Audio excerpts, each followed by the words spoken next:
इस लेक्चर में हम द मोस्ट प्रोबेबल स्टेट के बारे में पढ़ेंगे। द मोस्ट प्रोबेबल स्टेट किसी भी सिस्टम की जो होती है असल में वो उसकी इक्विलिब्रियम स्टेट होती है। इसको हम एक एग्जांपल से समझते हैं। हम 4 पार्टिकल्स इन 2 कंपार्टमेंट्स की एग्जांपल लेते हैं। हमारे पास हम 2 कंपार्टमेंट लेते हैं ऑफ इक्वल साइज और इसके अंदर हम पार्टिकल्स जो हैं वो कंसीडर करते हैं। अब पहली जो पॉसिबिलिटी है वो सारे के सारे पार्टिकल्स सेकंड में हैं, यानी चारों के चारों यहीं पे हैं और पहले में कोई नहीं है। उसको मैंने 0 4 कह दिया। दूसरी पॉसिबिलिटी ये है कि पहले में एक है, यानी ए पहले में है और बी सी डी दूसरे में है। इसी तरह हमारे पास ए बी पहले में है और सी डी ए दूसरे में है, सी पहले में है और डी ए बी दूसरे में है, डी पहले में है और ए बी सी दूसरे में है। तो ये जो हमारे पास सेकंड स्टेट है 1 3, इसके अगेंस्ट हमारे पास 4 पॉसिबिलिटीज़ हैं। अगर हम डिस्टिंग्विश करें पार्टिकल्स को उनके by name A B C D, जो ये दोनों में 2 पार्टिकल्स हैं उनके अगेंस्ट हमारे पास ये 6 जो हैं वो पॉसिबिलिटीज़ आ रही हैं, यानी इनको हम माइक्रो स्टेट कहेंगे। तो ये अगर हमारे पास मैक्रो स्टेट हो तो ये हमारे पास जो हैं वो माइक्रो स्टेट्स हैं। और अगर मैं माइक्रो स्टेट काउंट करूँ तो पहली मैक्रो स्टेट में 1 माइक्रो स्टेट है, दूसरी में 4 हैं, तीसरी में 6 हैं, चौथी में भी 4 हैं और पहली में 1 है। अगर मैं इन सब को ऐड करूं तो ये टोटल 16 बनती हैं। ठीक है, हमारे पास नंबर ऑफ माइक्रो स्टेट जो हैं वो 16 हैं। अब हमें पता है कि हमने किसी भी मैक्रो स्टेट की प्रोबेबिलिटी अगर लिखनी है तो वो क्या होती है, number of micro states divided by the total number of micro state. तो यानी 1 है इसके अंदर, इसको आपने 16 से डिवाइड किया तो ये इस मैक्रो स्टेट की प्रोबेबिलिटी है। इसमें 4 हैं, आपने इसको 16 से डिवाइड किया तो ये इस मैक्रो स्टेट की प्रोबेबिलिटी है। इसमें 6 हैं तो आपने इसे 16 से डिवाइड किया तो ये इस मैक्रो स्टेट की प्रोबेबिलिटी है। फिर 4 हैं तो ये 4/16 इसकी होगी और 1/16 इसकी होगी। अब माइक्रो स्टेट की प्रोबेबिलिटी उसके बरक्स क्या होगी, क्योंकि हर माइक्रो स्टेट जितनी भी आपके पास ये माइक्रो स्टेट्स हैं इनकी प्रोबेबिलिटी इक्वल होती है, एक जैसी ही होती है। यानी इन सब की प्रोबेबिलिटी जो है वो आपके पास क्या है, 1 प्रोबेबिलिटी क्या होगी 1/16। अब ये माइक्रो की मैं बात कर रहा हूँ और ये सारी किसकी हैं, मैक्रो स्टेट्स की प्रोबेबिलिटी है। अगर मैं इन प्रोबेबिलिटी का ग्राफ ड्रा करूँ, ठीक है, तो 1/16 0.0625, 1/4 4/16 1/4 है तो ये 0.25, ये 0.375, 0.25, 0.0625। और इस एंड पे अगर मैं मैक्रो स्टेट लूँ और इस एंड पे अगर मैं प्रोबेबिलिटी लूँ, मैं बार ग्राफ पहले ड्रा करता हूँ तो ये मेरे पास हर स्टेट के अगेंस्ट जो है उनकी प्रोबेबिलिटी का बार ग्राफ आ चुका है। ये रेड बार ग्राफ से आपने देख सकते हैं। अगर मैं हर रेड बार ग्राफ का जो सेंटर है उसको मैं ज्वाइन कर दूं एक लाइन के ज़रिए तो मेरे पास एक इस टाइप का ग्राफ आएगा। अगर आप इस टाइप के ग्राफ को देखें तो ये गाजियन ग्राफ है, इसको हम गाजियन कहते हैं। और जो गाजियन ग्राफ का एक दूसरा नाम है वो है बेल शेप कर्व, क्योंकि ये अगर आपने बड़ी बड़ी घंटियाँ देखी हों जो कि इस टाइप की होती हैं तो इस ग्राफ की शेप जो है बिल्कुल उस बेल शेप से मिलती है, तो इसलिए इसे हम बेल शेप ग्राफ भी कहते हैं। या इसका जो जर्नल नाम है वो ये गाजियन कर्व भी हम इसे कहते हैं। ये गाजियन ग्राफ है हमारे पास। गाजियन ग्राफ किस किस्म का होता है, इसमें सेंटर में मैक्सिमम वैल्यू होती है और इसके एजेस के ऊपर एंड के ऊपर जो है वो मिनिमम वैल्यू होती है। ये मैक्सिमम वैल्यू है और यहाँ पर मिनिमम वैल्यू है। तो अगर प्रोबेबिलिटी का ग्राफ गाजियन है तो इसका मतलब है कि सेंटर के ऊपर प्रोबेबिलिटी जो है वो मैक्सिमम है और जो उसके एंड के ऊपर हैं वो वहाँ पर मिनिमम है। अब अगर आप इस ग्राफ में देखें तो सेंटर में कौन सी स्टेट है, सेंटर में वो स्टेट है जिसमें पार्टिकल्स जो हैं वो इक्वली डिस्ट्रीब्यूट हुए हैं दो कंपार्टमेंट्स के अंदर, ठीक है। तो यानी ऐसी स्टेट जिसमें पार्टिकल्स इक्वली डिस्ट्रीब्यूट हुए हैं उसकी प्रोबेबिलिटी भी मैक्सिमम है। तो ये हमें गाउसियन कर्व बता रही है। ये जो 4 पार्टिकल्स इन 2 कंपार्टमेंट्स के हमने एग्जांपल से हमने देखा है कि हमारे पास जो सेंटर में प्रोबेबिलिटी मैक्सिमम है और सेंटर में जो मैक्रो स्टेट है वो कौन सी है, जिसकी प्रोबेबिलिटी सबसे ज़्यादा है और जिसमें पार्टिकल्स जो हैं वो इक्वली डिस्ट्रीब्यूट हुए हैं हर कंपार्टमेंट में। अब द मोस्ट प्रोबेबल स्टेट कौन सी है? The one with the highest multiplicity. Multiplicity क्या होती है? Number of microstates in a macrostate. जिसकी प्रोबेबिलिटी ज़्यादा उसके अंदर माइक्रोस्टेट्स भी ज़्यादा, और जिसके अंदर माइक्रोस्टेट ज़्यादा उसकी मल्टीप्लिसिटी भी बहुत ज़्यादा। तो जिसकी मल्टीप्लिसिटी ज़्यादा होती है वो मोस्ट प्रोबेबल स्टेट होती है। अगर आप इस ग्राफ में देखें तो ये इसकी प्रोबेबिलिटी ज़्यादा है, इसकी मल्टीप्लिसिटी भी ज़्यादा है। क्यों? क्योंकि इसके अंदर 6 माइक्रोस्टेट्स थी, तभी इसकी प्रोबेबिलिटी भी ज़्यादा आई, ठीक है। तो हमने लास्ट लेक्चर में रिलेशन देखा था, मैक्रो स्टेट की प्रोबेबिलिटी जो है वो प्रोपोर्शनल होती है मल्टीप्लिसिटी से। जितनी ज़्यादा मल्टीप्लिसिटी होगी उतनी प्रोबेबिलिटी, जितनी ज़्यादा प्रोबेबिलिटी उतनी मल्टीप्लिसिटी। तो जो मोस्ट प्रोबेबल स्टेट है उसकी चूंकि प्रोबेबिलिटी हाईएस्ट होती है तो उसकी मल्टीप्लिसिटी भी ज़्यादा होती है। तो जनरली हम मोस्ट प्रोबेबल स्टेट किसको कहते हैं? The one with the highest multiplicity, वो हमारे पास मोस्ट प्रोबेबल स्टेट होती है। और वो एक ऐसी स्टेट होती है जिसमें डिस्ट्रीब्यूशन जो है वो इक्वल होती है, यानी बराबर की डिस्ट्रीब्यूशन होती है, चाहे पार्टिकल है या एनर्जी है, तो हम उसे मोस्ट प्रोबेबल डिस्ट्रीब्यूशन भी कह सकते हैं। लेकिन स्टैटिस्टिकल मैकेनिक्स या थर्मोडायनामिक्स के अंदर हम लार्ज नंबर ऑफ सिस्टम को हैंडल करते हैं। हम स्मॉल नंबर ऑफ यानी 4, 5, 6 पार्टिकल्स को नहीं, लार्ज नंबर ऑफ पार्टिकल्स को डील करते हैं।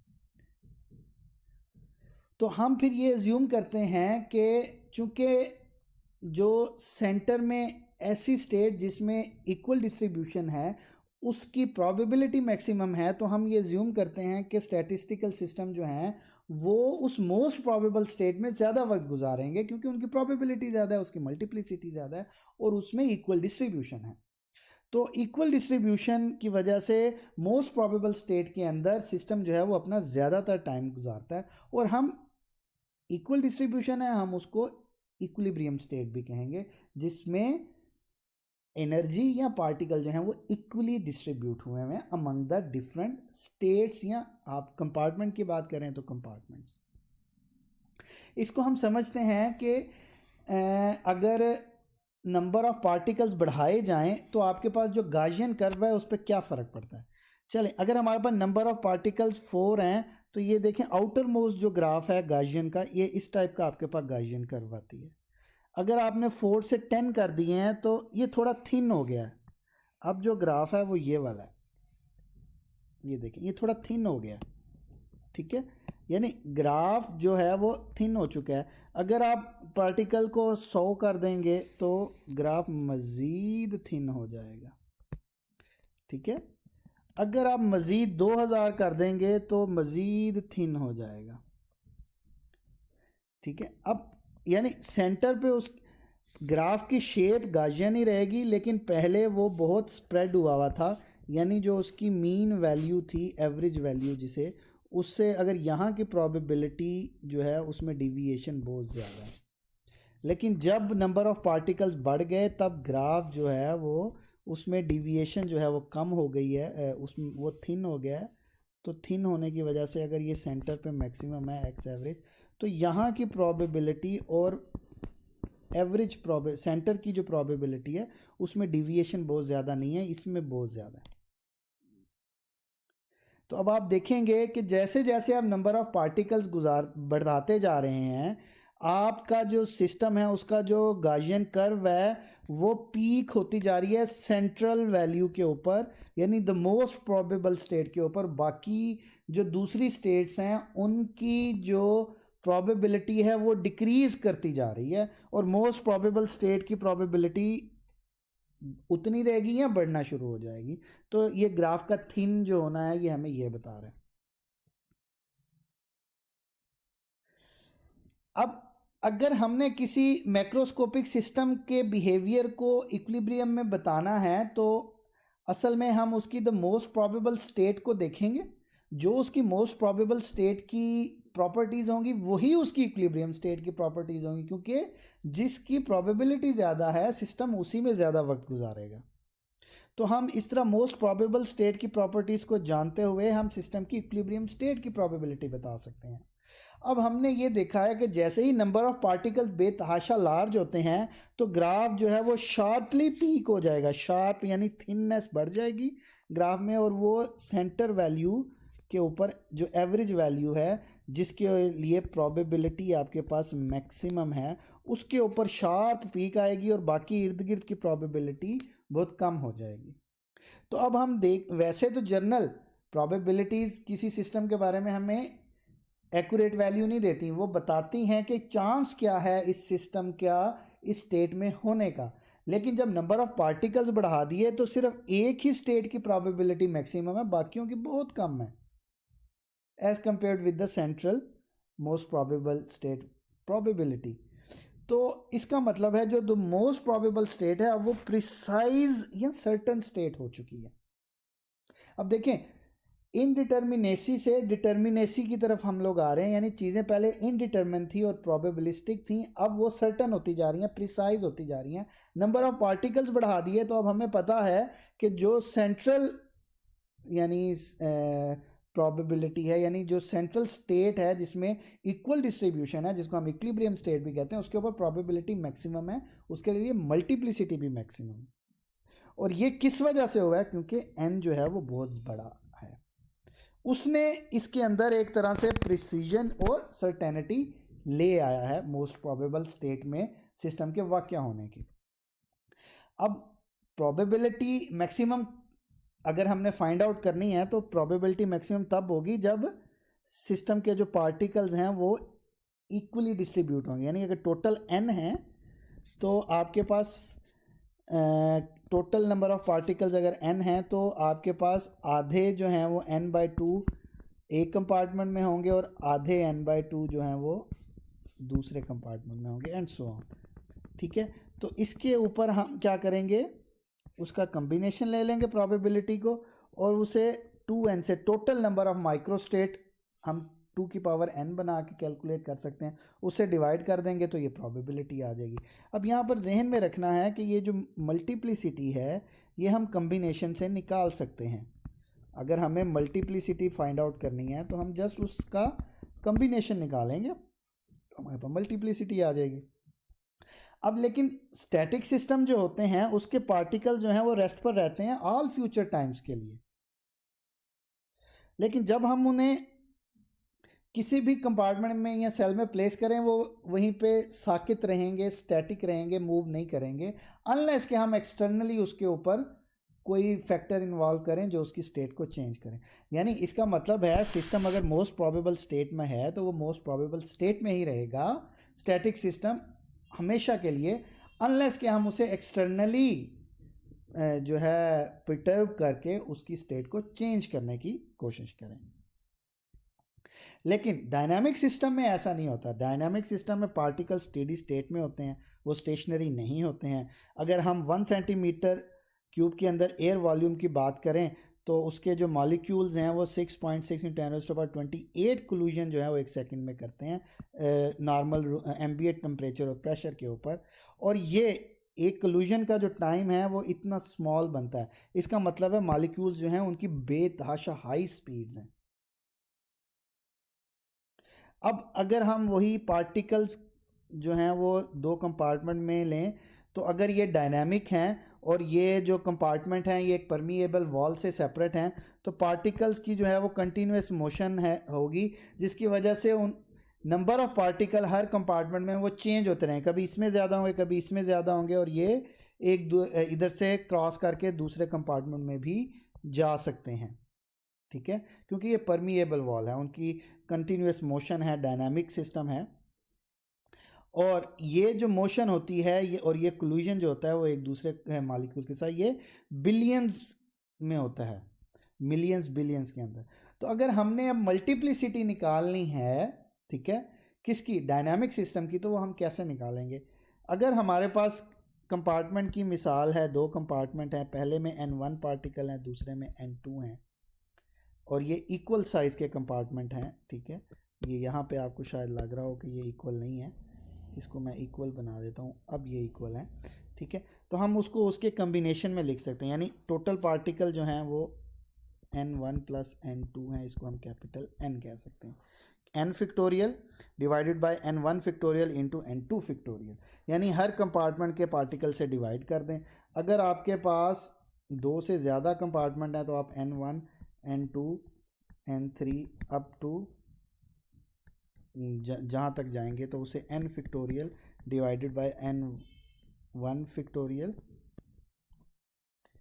N1 factorial, N2 factorial, N3 factorial up to so on. तो ये इस तरह चलता रहेगा। अब ये देखें, N2 को मैं लिख सकता हूँ कैपिटल N माइनस N1, यानी जस्ट क्या करेंगे, ये N1 इधर जाके माइनस हो जाएगा, N माइनस N1 हो जाएगा, ये मैं लिख सकता हूँ। और इसी तरह मैं N1 को भी लिख सकता हूँ N माइनस N2, यानी N2 उधर ले जाऊँगा तो ये N1 की टर्म में आ जाएगा। तो ये चीज़ आपके पास क्या है, कम्बिनेशन है NCN1 का, और ये चीज़ आपके पास क्या है, कम्बिनेशन है NCN2 का। तो अब अगर आपने प्रोबेबिलिटी निकालनी है, आप क्या करेंगे, यहाँ तो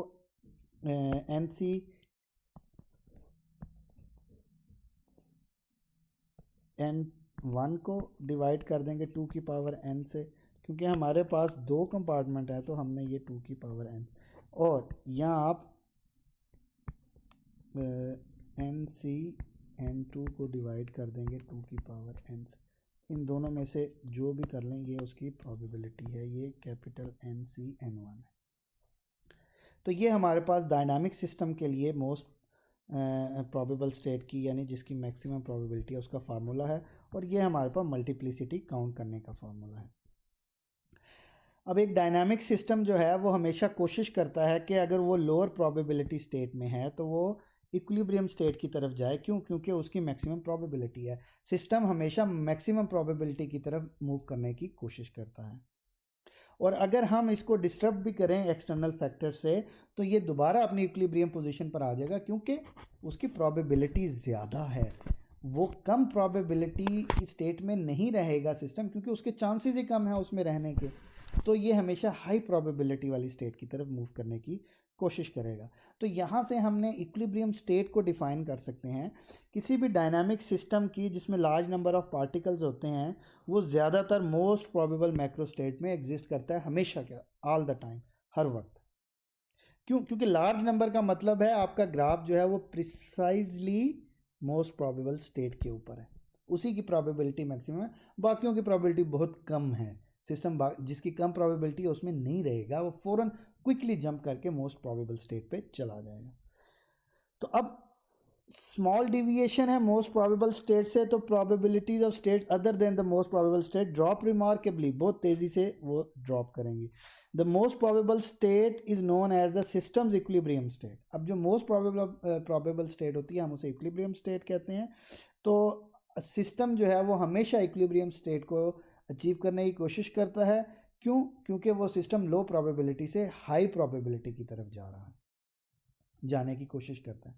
इसी वजह से एक चाय का कप जैसे आप उसे रूम में रखते हैं तो वो हमेशा ठंडा होगा, यानी वो इक्विलिब्रियम की तरफ जाने की कोशिश करेगा। इक्विलिब्रियम का मतलब है वो मोस्ट प्रोबेबल स्टेट में जाने की कोशिश करेगा, और वो मोस्ट प्रोबेबल स्टेट कौन सी होगी? जिसके अंदर नंबर ऑफ माइक्रो स्टेट ज़्यादा होंगी, और नंबर ऑफ माइक्रो स्टेट तभी ज़्यादा होंगी जब आपके पास सिस्टम की जो एनर्जी है वो इक्वली डिस्ट्रीब्यूट होगी। और इक्वली डिस्ट्रीब्यूट कैसे होगी? जब जो चाय का कप है उसका टेम्परेचर इन्वायरमेंट के टेम्परेचर के इक्वल आ जाएगा, यानी एनर्जी दोनों साइडों पे चाय के कप की और एनवायरनमेंट की एक जैसी एनर्जी हो जाएगी, यानी इक्वली डिस्ट्रीब्यूट हो जाएगी एनर्जी दोनों साइडों पे।